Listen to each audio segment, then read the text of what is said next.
ಭಾರತದಾಗ ಒಂದು ಅಪರೂಪ ಕಂಡ ಇತಿಹಾಸ ಒಂದು ಹೇಳ್ಬೇಕಲ್ರಿ ಎಲ್ಲರಿಗೂ. ಅಂಥ ಪ್ರಧಾನಮಂತ್ರಿ ನಮ್ಮ ಭಾರತ ದೇಶದಾಗಿದ್ದರು. ಯಾರಿಗೆ ಗೊತ್ತೈತಿ ಇವತ್ತು ಎಲ್ಲ ಪ್ರಧಾನಮಂತ್ರಿಗಳು ಐಷಾರಾಮಿ ಜೀವನ ನೋಡ್ರಿ. ಈಗಿನ ಪ್ರಧಾನಮಂತ್ರಿ ಮೊದಲಿನ ಪ್ರಧಾನಮಂತ್ರಿ ಸಹಿತ ಐಷಾರಾಮಿ ಜೀವನ ಅಂತ ನಾವು ಹೇಳ್ತೇವೆ. ಇಂದಿರಾ ಗಾಂಧಿ ಇದ್ದಾಗೂ ಐಷಾರಾಮಿ ಜೀವನ, ಮನಮೋಹನ್ ಸಿಂಗ್, PV ನರಸಿಂಹರಾವ್, ಯಾರ್ಯಾರು ಪ್ರಧಾನಮಂತ್ರಿಗಳು ಇದ್ದರು, ಲಾಲ್ ಬಹದ್ದೂರ್ ಶಾಸ್ತ್ರಿ ಹಿಡ್ಕೊಂಡು ಎಲ್ಲರೂ ಐಷಾರಾಮಿ ಜೀವನನ. ಆದ್ರೆ ಕಡು ಬಡವ ಒಂದು ತಟ್ಟೆ ಸಹಿತ ಇದ್ದಿರಲಿಲ್ಲ, ಒಂದು ಜೊತೆ ಬಟ್ಟೆ ಬೇರೆದು ಹಾಕೊಳಕ್ಕಿದ್ದಿರ್ಕಿಲ್ಲ. ಅಂಥದ್ದು ವ್ಯಕ್ತಿ ಒಬ್ಬ ಭಾರತದಾಗ ಪ್ರಧಾನಮಂತ್ರಿ ಆಗಿದ್ದ ಇತಿಹಾಸ ಗೊತ್ತೈತೇನ್ರಿ ಯಾರಿಗಾರೆ? ಆ ಇತಿಹಾಸ ನಂಬರ್ 1 ಚಾನಲ್ ಹುಡುಕಿ ತಂದೈತಿ. ಮಣಿ ಬಾಡಿಗೆ ಇದ್ದದ್ದು ಬಾಡಿಗೆದವ್ರು ಹೊರಗೆ ಹಾಕ್ತಾರೆ. ಹೊರಗೆ ಹಾಕಿದ ಮೇಲೆ ಸಾಮಾನುಗಳು ತೊಗೊಂಡು ಎಲ್ಲಿ ಹೋಗ್ಬೇಕು? ಒಂದು ಕೈ ಚೀಲದಾಗ ಒಂದು ತಟ್ಟಿ ಒಂದು ಚಮಚೆ ಹಿಡ್ಕೊಂಡು ಹೋಗುವಂಥ ಭಾರತದಾಗ ಪ್ರಧಾನಮಂತ್ರಿ. ಯಾರೇ ಕೇಳಿದಿರಿ? ಒಬ್ಬ ಗ್ರಾಮ ಪಂಚಾಯಿತಿ ಸದಸ್ಯ ಇವತ್ತ ಕಾರ್ ಐಷಾರಾಮಿ ಜೀವನದಾಗ ಓಡಾಡಕತ್ತಾನ. ಆದ್ರೆ ಭಾರತದಾಗ ಒಬ್ಬ ಪ್ರಧಾನಮಂತ್ರಿ ತಿನ್ನಾಕ ಹೊತ್ತದ ಊಟದ ಸಲುವಾಗಿ ಫೈಟ್ ಮಾಡ್ತಿದ್ದ. ಯಾವುದೂ ಭತ್ತಗಿತ್ತೆ ತಗೋತಿರ್ಕಿಲ್ಲ, ಯಾವುದೇ ಒಂದು ರೂಪಾಯಿ ತಗೋತಿರ್ಕಿಲ್ಲ. ಅಂಥ ಅಪರೂಪದ ಭಾರತದ ಪ್ರಧಾನಮಂತ್ರಿ ಯಾರಪ್ಪ ಕಾಕ? ಇದೆಂಥ ಸುದ್ದಿ ತಂದಾನಂತ ವಿಚಾರ ಮಾಡಕತ್ತಿರ್ಬೇಕು ನೀವು. ಅಂಥ ಭಾರಿ ಸುದ್ದಿ ತೊಗೊಂಬಂದನ. ಅವರೇ ಸನ್ಮಾನ್ಯ ದಿವಂಗತ ಗುಲ್ಜಾರಿಲಾಲ್ ನಂದಾ. ಗುಲ್ಜಾರಿಲಾಲ್ ನಂದಾ ಹೆಸರು ಕೇಳಿರಿ? ಇವತ್ತು ಯಾರಿಗೆ ಗೊತ್ತೈತಿ ಇತಿಹಾಸ? ಇವತ್ತು ಇತಿಹಾಸ ತಿರ್ಚಾಕತ್ತೀರಿ. ಹಳೆ ಇತಿಹಾಸಗಳನ್ನು ತೆಗೆದು ಯಾವ್ಯಾವ ಹೊಸ ಇತಿಹಾಸಗಳು ಇದನ್ನು ಮಾಡಾಕತ್ತೀರಿ. ಬ್ರಿಟಿಷರಿಗೆ ಕ್ಷಮಾಪಣೆ ಕೇಳಿ ಕೇಳಿ ಕಾಲು ಬಿದ್ದಂಥ ವ್ಯಕ್ತಿಗಳದ್ದು ಇತಿಹಾಸ ಪಠ್ಯ ಪುಸ್ತಕದಾಗ ಹಾಕಾಕತ್ತೀರಿ. ಹುಡುಗರ ಬ್ರೇನ್ ವಾಶ್ ಮಾಡಾಕತ್ತೀರಿ. ಇವೆಲ್ಲ ಇತಿಹಾಸಗಳು ನೀವು ಅಳಸಾಕ ಹೋದ್ರೆ ಅದು ಸಾಧ್ಯವಿಲ್ಲ. ಯಾಕಂದ್ರೆ ಪ್ರತಿಯೊಂದು ಇತಿಹಾಸಗಳನ್ನು ನಮ್ಮ ಹಳೆಯ ಪೂರ್ವಜರು ಮತ್ತು ಯಾರ್ಯಾರು ಭಾರತ ದೇಶವನ್ನು ಆಳಿದರು ಅವರು ಎಲ್ಲ ಅಲ್ಲಿ ಪಾರ್ಲಿಮೆಂಟ್ದಾಗ ಹಿಡ್ಕೊಂಡು ಎಲ್ಲ ಕಡೆ ಬರೆದು ಹೋಗ್ಯಾರ. ಅಳಸಲಾರದಂಥ ಇತಿಹಾಸಗಳನ್ನ ಬರೆದು ಹೋಗ್ಯಾರ. ಆದ್ರೆ ಅದನ್ನು ಅಳಸಾಕ ನೀವು ಹೊಂಟೇರಿ. ನೀವು ಎಷ್ಟು ಮೂರ್ಖರು ಅನ್ನೋದು ಈಗ ಇತಿಹಾಸನ ಗೊತ್ತಾಕೈತಿ ನಿಮಗೆ. ಎಂದಿಲ್ಲ ನಾಳೆ ನೀವಿನ್ನ ಮನಿ ಸೇರಿ ಮೂಲಿ ಗುಂಪು ಆಗ್ತೀರಿ. ಈಗ ನಾ ವಿಷಯಕ್ಕೆ ಬರ್ತಾನೆ. ಗುಲ್ಜಾರಿಲಾಲ್ ನಂದಾ ಬಹಳ ಬಡತನದಿಂದ ಬಂದವರು. ಆ ಬಡತನದ ಬೇಗೆ ಹೇಗಿತ್ತು ಅನ್ನೋದೊಂದು ಸ್ಟೋರಿ ಹೇಳ್ಬೇಕಲ್ರಿ ನಂಬರ್ 1 ಚಾನಲ್ದಿಂದ. ಕಾಕ ಇಂಥದ್ದು ಒಂದು ಸುದ್ದಿ ಹೇಳ್ಬೇಕು, ಬರೀ ರಾಜಕೀಯ ಅದು ಇದು ಅಂತ ಹೇಳ್ತೀರಿ. ಈ ಒಂದು ಸುದ್ದಿ ತೋರಿ ಭಾರತ ದೇಶದಾಗ ಒಂದು ತುತ್ತು ಅನ್ನಕ್ಕಾಗಿ ಪರಿದಾಡಿದಂಥ, ಯಾರ ಕತ್ರೆ ಕೈ ಚಾಚಲಾರದಂಥ ಒಬ್ಬ ಪ್ರಧಾನಮಂತ್ರಿ ಇದ್ದ ಅನ್ನೋದು ಭಾಳ ಚಂದ ಸ್ಟೋರಿ ಐತಿ. 2 ನಿಮಿಷ ಅದನ್ನು ಕೂಲಂಕುಷವಾಗಿ ನೋಡ್ರಿ. ತನ್ನ ಮನೆಯಲ್ಲಿ ಬಾಡಿಗೆಗೆ ಇದ್ದ ಓರ್ವ ವೃದ್ಧನು ಬಾಡಿಗೆಯ ಹಣವನ್ನು ಬಾಕಿ ಉಳಿಸಿದ್ದರಿಂದ ಮನೆ ಮಾಲೀಕ ಆತನನ್ನು ತನ್ನ ಮನೆಯಿಂದ ಹೊರಗೆ ಹಾಕುತ್ತಾನೆ. ಆ ಮುದುಕನ ವಯಸ್ಸು 94 ವರ್ಷ. ಆ ಮುದುಕನ ಹತ್ತಿರ ಒಂದು ಹಳೆಯದಾದ ಕಬ್ಬಿಣದ ಪಲಂಗ, 1-2 ಅಲ್ಯೂಮಿನಿಯಂ ತಟ್ಟೆ, ಪ್ಲಾಸ್ಟಿಕ್ ಬಕೆಟ್, ಹರಿದ ಹಾಸಿಗೆ ಹೊದಿಕೆ ಇವು ಅವರ ಹತ್ತಿರ ಇದ್ದುದನ್ನು ಮನೆಯ ಮಾಲೀಕ ರಸ್ತೆ ಮೇಲೆ ಒಗಿತಾನೆ. ರಸ್ತೆ ಮೇಲೆ ಒಗೆದ ಮೇಲೆ ಏನು ಮಾಡ್ತಾನೆ ಆ ಮುದುಕ?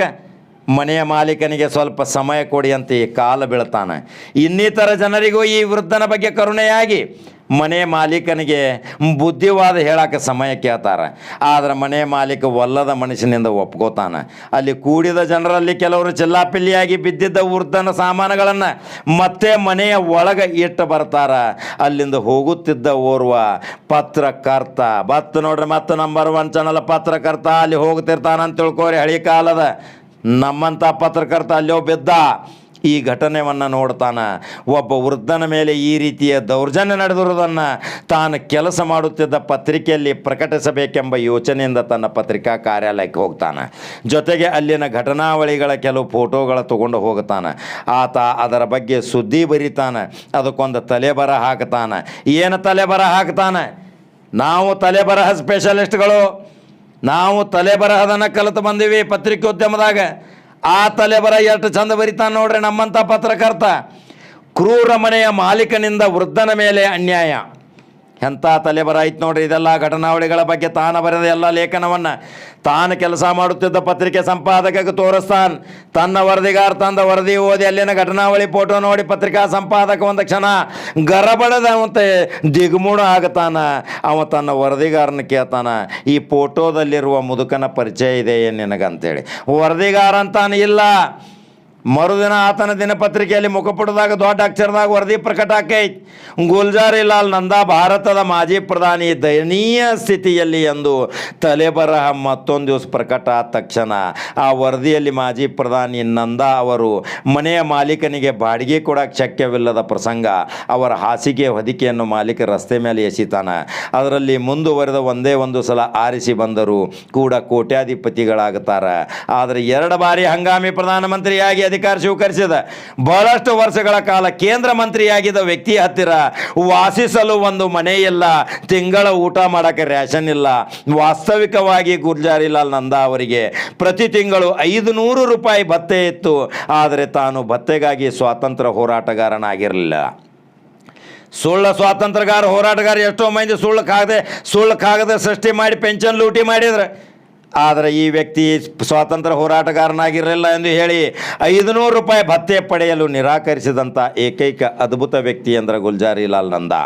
ಅದರ ನಂತರ ಅವರ ಗೆಳೆಯರು, ನೀವು 500 ರೂಪಾಯಿ ಭತ್ಯೆ ನಿರಾಕರಿಸಿದರೆ ನಿಮ್ಮ ಹೊಟ್ಟೆಗೆ ಏನು ಮಾಡ್ತೀರಿ ಎಂದೆಲ್ಲ ಅವರಿಗೆ ತಿಳಿಸಿ ಹೇಳಿದಾಗ ಭತ್ಯೆಯನ್ನು ತೆಗೆದುಕೊಳ್ಳುವ ಹಾಗೆ ನೋಡ್ಕೋತಾರೆ. ವರದಿ ಪ್ರಕಟವಾದ ಮರುದಿನವೇ ಕೇಂದ್ರ ಸರ್ಕಾರದ ಉನ್ನತ ಅಧಿಕಾರಿಗಳು ಅವರು ವಾಸ ಮಾಡುತ್ತಿರುವ ಮನೆಗೆ ಧಾವಿಸ್ತಾರೆ. ಅಧಿಕಾರಿಗಳ ಜೊತೆಗೆ ಬಂದಿದ್ದ ಸರ್ಕಾರಿ ವಾಹನಗಳ ಭರಾಟೆ ನೋಡಿ ಮನೆಯ ಮಾಲೀಕ ಅವಕ್ಕಾಗ್ತಾನೆ. ಆವಾಗ ತಿಳಿತೈತಿ ತನ್ನ ಮನೆಯಲ್ಲಿ ಬಾಡಿಗೆ ವಿರುದ್ಧ ವ್ಯಕ್ತಿ ಇವರು ಯಾರೂ ವೃದ್ಧ ಅಲ್ಲ, ಬೇರಾರೂ ಅಲ್ಲ, ಅವರು ಮಾಜಿ ಪ್ರಧಾನಿ ಗುಲ್ಜಾರಿಲಾಲ್ ನಂದಾ ಎಂದ ತಕ್ಷಣ ಆತನನ್ನು ಕ್ಷಮಿಸುವಂತೆ ಗುಲ್ಜಾರಿಲಾಲ್ ನಂದಾ ಅವರ ಕಾಲು ಹಿಡಿತಾನೆ. ಅಧಿಕಾರಿಗಳು ನಂದಾ ಅವರಿಗೆ ಸರ್ಕಾರಿ ನಿವಾಸ ಹಾಗೂ ಸರ್ಕಾರಿ ಸವಲತ್ತು ಪಡೀಲಿಕ್ಕೆ ವಿನಂತಿ ಮಾಡ್ತಾರೆ. ಆದರೆ ಗುಲ್ಜಾರಿಲಾಲ್ ನಂದಾ ಅವರು ಎಷ್ಟೇ ನಯವಿನದಿಂದ ತಿರಸ್ಕರಿಸ್ತಾರೆ. ತಮ್ಮ ಕೊನೆಯ ಉಸಿರು ಇರುವವರೆಗೆ ಓರ್ವ ಸಾಮಾನ್ಯ ನಾಗರಿಕನಂತೆ ಜೀವನ ಕಳೀತಾರೆ. 1997ರಲ್ಲಿ ಅವರಿಗೆ ಭಾರತ ರತ್ನ ನೀಡಿ ಗೌರವಿಸಲಾಯಿತು. ಅವರ ಜೀವನದ ತುಲನೆ ಇಂದಿನ ರಾಜಕಾರಣಿಗಳ ಜೊತೆಗೆ ಎಳ್ಳಷ್ಟು ಆಗುವುದಿಲ್ಲ. ಅವರು ನಮ್ಮನ್ನು ಅಗಲಿ ಇಂದಿಗೆ 23 ವರ್ಷಗಳಾಯಿತು. ಇಂಥ ಒಂದು ಗುಲ್ಜಾರಿಲಾಲ್ ನಂದಾ ಭಾರತದಾಗ ಪ್ರಧಾನಮಂತ್ರಿ ಇದ್ರು ಅನ್ನೋದು ಗೊತ್ತೈತ್ರಿ. ಸರ್ಕಾರಿ ಅಧಿಕಾರಿಗಳಿಗೆ ಎಚ್ಚರ ವಹಿಸಿ ಸರ್ಕಾರಿ ಅಧಿಕಾರಿಗಳು ಇವರು ಮನೆಗೆ ಹೋಗಿ ಭಾರತ ರತ್ನ ಕೊಡುವಂಥ ಪರಿಸ್ಥಿತಿ ನಿರ್ಮಾಣ ಮಾಡೋಕ್ಕೆ ಹೋದರೂ ಸಹಿತ ನಿರಾಕರಣೆ ಮಾಡಿದಂಥ ಏಕೈಕ ಭಾರತದ ಪ್ರಧಾನಮಂತ್ರಿ ಅಂದರೆ ಗುಲ್ಜಾರಿಲಾಲ್ ನಂದಾ. ಒಬ್ಬ ಪತ್ರಕರ್ತ ಏನು ಮಾಡ್ತಾನೆ ಅನ್ನೋದು ಇವತ್ತಿದೊಂದು ನೈಜ ಘಟನೆ ನಿಮಗೆ ಹೇಳಕ್ಕೆ ಬಂದನ. ಅದರ ಸಲುವಾಗಿ ನಂಬರ್ 1 ಚಾನಲ್ ಯಾವಾಗಲೂ ಫಾಲೋ ಮಾಡುತ್ತಾ ಬರ್ರಿ, ಲೈಕ್ ಮಾಡುತ್ತಾ ಬರ್ರಿ, ಶೇರ್ ಮಾಡುತ್ತಾ ಬರ್ರಿ. ಮತ್ತೆ ಬೇರೆ ಸುದ್ದಿ ಹೋಗಿ ಬರ್ತಾನೆ ರೀ. ನಮಸ್ಕಾರ.